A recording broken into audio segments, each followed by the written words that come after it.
Анан ошондой адамдардын мына сыпатын пайгамбар саллаллаху алейхи айтты. Алар башка жактан келген, бизге душмандык ачык болгон адамдар болбойт. Өзүбүздүн эле арабыздан чыгат.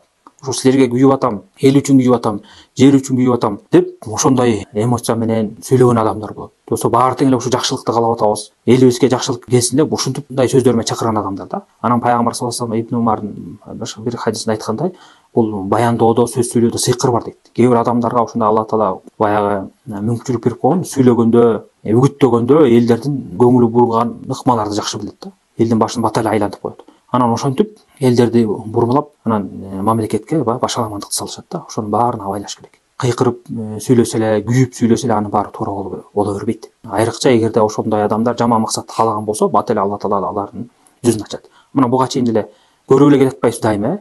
Кээ бир адамдар бийликти сындашып, кыйын болушуп, андан кийин ошондой адамдарга бийлик берген учурда өзү дагы ошондой немелерин даамын татышты, туурабы? Бийликте отурган кандай болот экен, ишти алып барган кандай болот экен, кээ бирөөсү ишти алып бара албай калды, кээ бирөөсү өзү айтып жүргөн пикирди элден угуп, анан элдин акыбын ошондо түшүндү.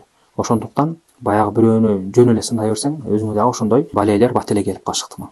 Кыскасы адам баласы андай чакырыктарга азгырылып алданбаш керек. Эң негизгиси ар бир адам өзүнүн мамлекетинин туруктуулугун, тынчтыгын ойлош керек.